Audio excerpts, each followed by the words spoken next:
तेलंगाना के वजीर आला और टीआरएस के सरबराह के चंद्रशेखर राव ने आज दिल्ली में बीजेपी के रुकन राज्यसभा सुब्रमण्यम स्वामी और भारतीय किसान मोर्चा के सदर राकेश टिकैत के अलावा मोर्चे के दिगर लीडरान से मुलाकात की। कौमी दारुल हुकूमत में हुई ये मुलाकात मरकज की मोदी की जेर क़यादत एनडीए हुकूमत के खिलाफ मुख्तलिफ हमख्याल सियासी जमातों को मुत्तहिद करने की मुहिम का एक हिस्सा थी। वजीर आला तेलंगाना जो दिल्ली में कैंप किए हुए हैं, इस सिलसिले में अपोजिशन जमातों को मुत्तहिद करने की कोशिशों में मसरूफ हैं। चंद्रशेखर राव दिल्ली में बीजेपी और कांग्रेस के बगैर इलाकाई जमातों के इत्तेहाद के सिलसिले में मुख्तलिफ लीडरों से मुलाकात का मंसूबा रखते हैं। चंद्रशेखर राव ने गुज़िश्ता हफ्ते मुंबई में महाराष्ट्र के सीएम उद्धव ठाकरे के अलावा एनसीपी सरबराह शरद पवार से मुलाकात की थी। इससे पहले तमिलनाडु केरल के सीएम से मुलाकात वो कर चुके हैं और मरकज की बीजेपी हुकूमत और उसकी स्कीमात और फैसलों से शदीद तौर पर नाराजगी का इजहार करते रहे हैं, जिसमें all India service cadre rules में तरमीम काबिल जिक्र है।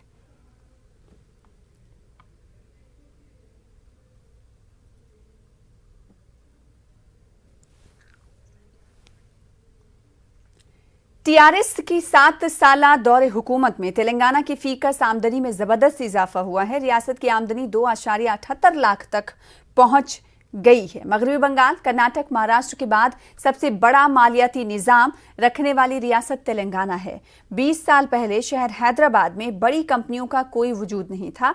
अब हैदराबाद में ही आलमी सतह की कई कंपनियां कायम हैं। तेलंगाना हुकूमत इख्तरात, स्टार्टअप्स की बड़े पैमाने पर हौसला अफजाई कर रही है।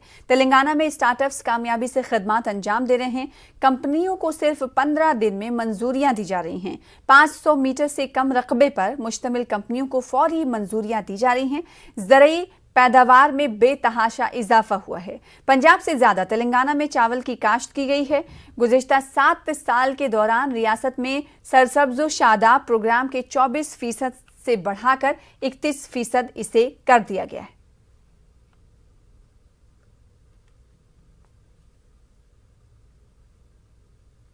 तेलंगाना के जो पर कैपिटा इनकम है 2014 में जब तेलंगाना हासिल हुआ था तब 1,24,000 था। आज 7 साल के बाद 2,80,000 तक बन गए। और अब जो स्टेट के जीएसडीपी है, ग्रॉस स्टेट डोमेस्टिक प्रोडक्ट जो है 2014 में 5 लाख करोड़ था, अभी 11,55,000 करोड़ तक बन गए। ये 7 साल में एक नई राज्य ने इतना अच्छा कामयाबी हासिल किया था। ये पूरा जो क्रेडिट है हमारे ऑनरेबल चीफ मिनिस्टर केसीआर साहब के जो गवर्नेंस है उसके तहत तेलंगाना मॉडल पूरे देश में इम्प्लीमेंट करने का एक अभी लोग इसके ऊपर डिस्कस कर रहे हैं। और आगे जाके तेलंगाना राज्य और आगे बढ़ेगा। पूरे देश में तेलंगाना का जो जनता है 2.5% है, 2.5% है, मगर हमारा contribution to the economy GDP जो है 5% है। इससे आपको पता चलता है कि तेलंगाना के जो गवर्नमेंट हर सेक्टर में जो काम कर रहा है वो अच्छे रिजल्ट्स दे रहे हैं। फिलहाल आगे बढ़ेंगे। तेलंगाना के वजीर सेहत हरीश राव ने दावा किया है कि गरीबों को बेहतर तिब्बी खदमात की फराहमी के मामले में तेलंगाना को मुल्क में तीसरा मकाम हासिल हुआ है, जबकि बीजेपी की बरसर इख्तिदार गुजरात हुकूमत इस मामले में आखिरी पायदान पर है। इन्होंने आज निर्मल जिले की मंथनी में 30 बिस्तरों वाले अस्पताल की इमारत की तामीर के लिए संग बुनियाद रखा। रियासती वज़रा इंद्रकरण रेड्डी साथ मिलकर इस मौके पर नजर आए। इन्होंने कहा कि तेलंगाना में जो स्कीमात मुतारिफ की गई हैं उनमें से एक भी स्कीम बीजेपी और कांग्रेस के बरसर इख्तिदार रियासतों में नहीं है।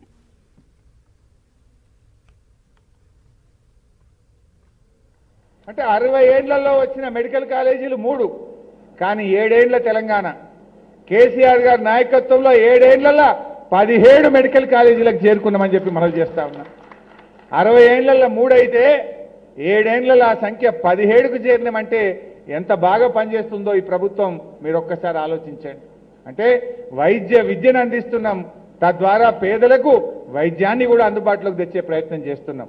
ఇప్పుడు 17కు చేరినాం, 17 చాలతలేవు, ఇప్పుడు మాకు కూడా కావాలి అంటుండు మా ఐకే రెడ్డి అన్న నిర్మల్కు। అంటే ఇట్లా తప్పకుండా ముఖ్యమంత్రి గారు ఆలోచిస్తుంది. అంటే ఎంత చేస్తున్నాం అనేది మనం మాట్లాడుకుంటే కానీ తెలియదు. 60 ఏళ్లలో 3 ఎక్కడ, 7 ఏళ్లలో 17 ఎక్కడ? ఒక్కసారి మీరు ఆలోచించండి.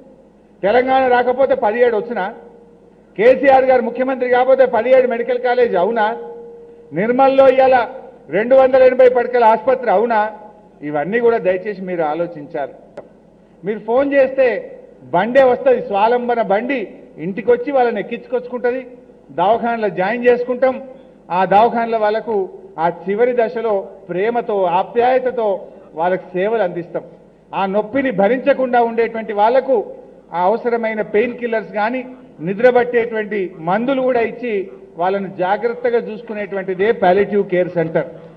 సో అది కూడా ఇవాళ నిర్మల్లో తీసుకొచ్చినాం. ఇంత तेलंगाना के वजीर बल्दी नज़्मुन नस्क के तारक रामाराव ने सिकंदराबाद के इलाके ओल्ड मारेटपल्ली में डबल बेडरूम मकानात मुस्तहक अफराद में तकसीम किए। इस मौके पर रियासती वज़रा मोहम्मद महमूद अली, टी श्रीनिवास यादव और दीगर मौजूद थे। KTR ने मकानात हवाले करने के बाद अवाम से मुलाकात भी की। इन्होंने डबल बेडरूम मकानात को तेलंगाना की अहम स्कीम करार दिया। साथ ही उन्होंने दावा किया कि मेयारी मकानात मुल्क भर में सिर्फ तेलंगाना हुकूमत ही फराहम कर रही है।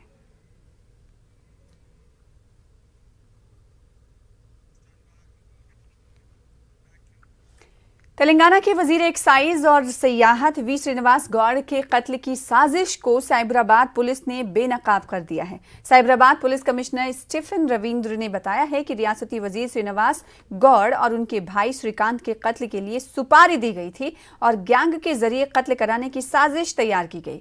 साजिश तैयार करने वालों का ताल्लुक महबूब नगर से है।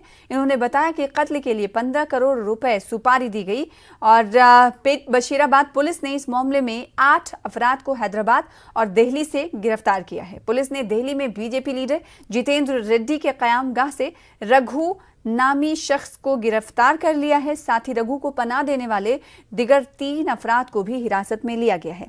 गिरफ्तार शुदगान में बीजेपी लीडर जितेंद्र रेड्डी के पीए और ड्राइवर भी शामिल हैं। पुलिस ने मुलजमीन के कब्जे से हथियार भी जब्त किया है। कमिश्नर ने बताया है कि वजीर श्रीनिवास गौड़ के कत्ल की साजिश में बीजेपी लीडर व साबिक MP जितेंद्र रेड्डी के रोल की भी जांच की जाएगी। इन्होंने कहा कि कत्ल की साजिश के पहलुओं से साइबराबाद पुलिस ने दिल्ली पुलिस को वाकिफ भी कराया। वाज़ेह है कि महबूब नगर के साबिक MP जितेंद्र रेड्डी ने ट्वीट करके इत्तला दी थी कि उनके दिल्ली में साउथ एवेन्यू अपार्टमेंट से नामालूम अफराद ने 4 अफराद का अगवा किया था। इस मामले पर दिल्ली पुलिस ने FIR दर्ज की थी।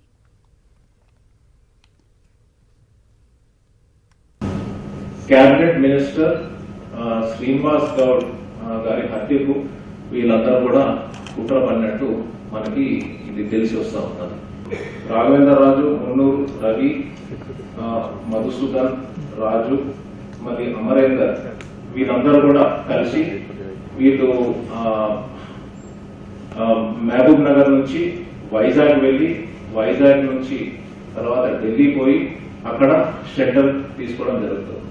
షెల్టర్ ఎవరు అంతా అరేంజ్ చేశారంటే మన ex-MP జితేందర్ రెడ్డి గారి డ్రైవర్, మరి అంతేకాకుండా ఆయన PA రాజు అన్నది మనకి ఈ వివరాల్లో మనకి వెళ్తే తెలిసి వస్తుంది.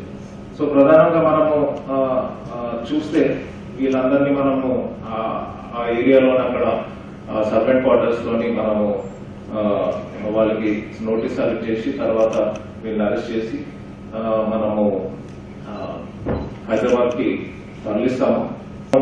160 CRPC కూడా మనము ఇచ్చి తర్వాత వీళ్ళని అరెస్ట్ చేసి మనము ఇక్కడికి హైదరాబాద్ తెస్తాము. తెచ్చిన తర్వాత ఒక పెద్ద కాన్స్పిరసీ, మర్డర్ కాన్స్పిరసీ ఏదైతే ఉన్నదో ఇదంతకి బయట వస్తుంది. ఇప్పుడు 5+3 మెంబర్స్, ఒక 8 మెంబర్స్ ని అరెస్ట్ చేసినాం. సో ఈ కాన్స్పిరసీ అంతా కూడా రాఘవేంద్ర రాజు, మున్నూరు రవి, మనకి అమరేందర్ రాజు, మధుసూదన్ రాజు మరియు అక్కడ షెల్టర్ ఇచ్చిన కాపా వీళ్ళందరూ కూడా ఇంకొక ముగ్గురుతో కలిసి ఇదంతా ప్లాన్ చేసినట్టు మనకి తెలుసు. ఇందులో మనకి కొన్ని వెపన్స్ కూడా రికవర్ అయినాయి. చూస్తే ఇక్కడ మీరు ఒక పిస్టల్ ఉన్నది, ఒక 2 rounds and 9mm pistol recover చేసుకోవడం జరుగుతుంది. అది రాఘవేంద్ర రాజు నుంచి. తర్వాత ఈ ఒక రివాల్వర్ కూడా 6 రౌండ్స్ మనకి ముల్లూరు రవి నుంచి కూడా రికవర్ చేస్తాము. कांग्रेस ने रियासती वजीर के कत्ल की साजिश की सीबीआई के जरिए जांच करने की मांग की है ताकि हक़ाइक़ का पता चल सके.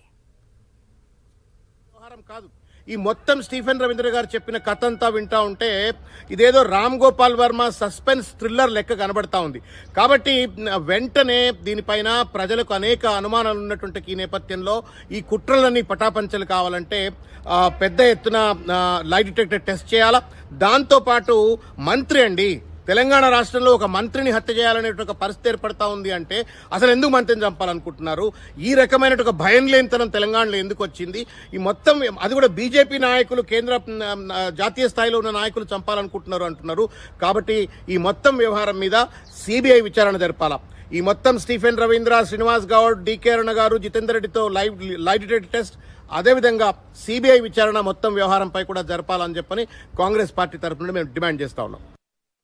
बीजेपी के कौमी नायब सदर डीके अरुणा ने तेलंगाना के वजीर के कत्ल की साजिश में बीजेपी लीडरों के मुलविस होने के इल्जाम को सिरे से मुस्तरद कर दिया. इन्होंने इस मामले की सीबीआई जांच करने की मांग की. में बन गई ये पूरा नया स्टोरी. तुगलक रोड में जब सीएम यहाँ से पीके को लेके गया, पीके को साथ में लेके गया दिल्ली, श्रीनिवास गौड़ को पीके को साथ में दिल्ली ले गया. वहां पे ये स्टोरी लाया, ये स्टोरी बनाया कि वहां राघवेंद्र राजू जितेंद्र रेड्डी के घर में से मिला, तो यहाँ पे ये कॉन्स्पिरेसी पूरा उल्टा करा दो. इसको पूरा राघवेंद्र राजू ये सब ने 12 करोड़ का क्या बोले सुपारी दिया, 15 करोड़ का सुपारी दिया. इसके पीछे कोई है, इसके पीछे जितेंद्र रेड्डी है, इसके पीछे डीके अरुणा है. ये सब वो पूरा स्टोरी चला रही है, झूठी कहानियां बना के. स्टोरी, स्क्रीन प्ले, डायरेक्शन तीनों ने ये केसीआर ने बनाया. वो स्टोरी, स्क्रीन प्ले, डायरेक्शन को वहां साइबराबाद कमिश्नर स्टीफन रविंद्र ने इंप्लीमेंट कर रहा है. सचमुच श्रीनिवास गौड़ के ऊपर कुछ हुआ, कुछ कॉन्स्पिरेसी हुआ, वो भी बाहर आ जाएगा. अगर हमारे ऊपर कुछ कॉन्स्पिरेसी हुआ वो भी बाहर आ जाएगा. और कुछ दूसरा इसमें ये है तो भी वो भी आगे बाहर आ जाएगा. सीबीआई की इंक्वायरी कराना चाहिए. इसमें सीएम साहब के कठपुतलियां बन गए पूरे पुलिस डिपार्टमेंट. पीके के पूरा इन्फ्लुएंस यहाँ पे तेलंगाना में जो वेस्ट बंगाल में हुआ था, यहाँ पे ऐसे स्टोरी चलाने के पूरा यहाँ शुरू किया है. यहाँ पे गवर्नर को इंसल्ट करो और इसको इनके ऊपर केस लगाओ, अरविंद के ऊपर केस लगाओ, संजय के ऊपर केस लगाओ, डीके अरुणा के ऊपर केस लगाओ और कार्यकर्ताओं के ऊपर केस लगाओ, घरों के ऊपर पत्थर मारो, वो मारो, ये मारो. ऐसे कहानियां यहाँ पूरा शुरू कर दिए तेलंगाना में. सीएम एक तरफ कॉन्स्पिरेसी बोलता है, एक तरफ कॉन्स्पिरेसी उन्हें खुद चलाते. ऐसे गुंडों को हमारे घर पे जाके अगर पत्थर मारे बोल तो इतना हिम्मत किसमें है? अगर सीएम साहब हिम्मत दिए तो ये लोग काम कर रहे हैं. तो ये पूरा इसके पीछे पूरा सीएम ही है. सीएम को भी यहाँ उनका रोल भी सीबीआई आके इंक्वायरी करना पड़ेगा. आगे बढ़ेंगे. तेलंगाना के मजीद 30 तलबा जंग से मुतासरा मुल्क यूक्रेन से बुध को नई दिल्ली पहुंच गए. दिल्ली में मरकजी वजीर सयाहत जी किशन रेड्डी व दिगर ने खैर मकदम इस मौके पर लोगों का किया. दिल्ली के तेलंगाना भवन में रियासती हुकूमत के अहदेदारों ने तलबा का खैर मकदम किया. यूक्रेन पर रूस के हमले और शदीद बमबारी के अलावा यूक्रेन के इंतहाई सर्द मौसम और हालात के दरमियान तेलंगाना के तलबा इंतहाई मुश्किल हालात में यूक्रेन की सरहद पार करके रोमानिया पहुंचे. रोमानिया से बुखारिस्ट से खुसूसी तैयारी के जरिए तलबा को नई दिल्ली लाया गया. तेलंगाना भवन में तलबा के क़याम का एहतमाम किया गया, जबकि उनकी हैदराबाद वापसी के लिए मुफ्त एयर टिकट का भी इंतजाम किया गया. तेलंगाना के ताहाल 97 तलबा वतन वापस हो चुके हैं जो यूक्रेन की मुख्तलिफ यूनिवर्सिटीज़ में मुख्तलिफ कोर्सेज में तालीम हासिल कर रहे थे. रिटेल बाजार में रिलायंस इंडस्ट्रीज का दबदबा रोज बरोज बढ़ता जा रहा है. रिलायंस इंडस्ट्रीज ने फ्यूचर ग्रुप को खरीद लिया है. खिसारे में चल रहे फ्यूचर ग्रुप के तहत चलने वाले मुख्तलिफ ब्रांड से वाबस्ता मुलाजमीन के लिए ये सौदा राहत की खबर है. Future retail, future life style, fashion, food and FMCG के तहत मुल्क भर में कंपनी के सैकड़ों आउटलेट हैं. हैदराबाद में हेरिटेज फ्रेश को भी फ्यूचर ग्रुप ने 2017 में एक्वायर किया था. ताज़ा सौदे के साथ ही हेरिटेज फ्रेश भी रिलायंस की अमलदारी में चला गया है.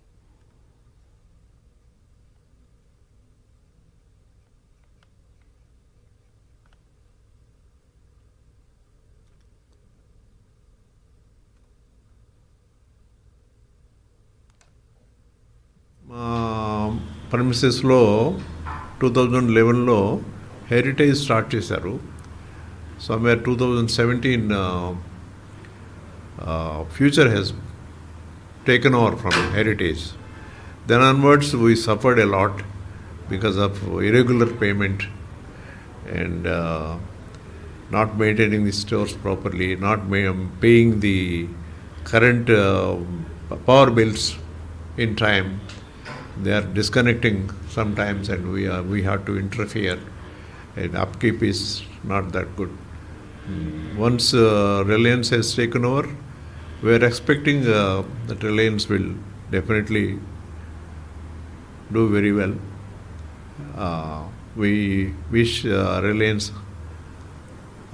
all the best.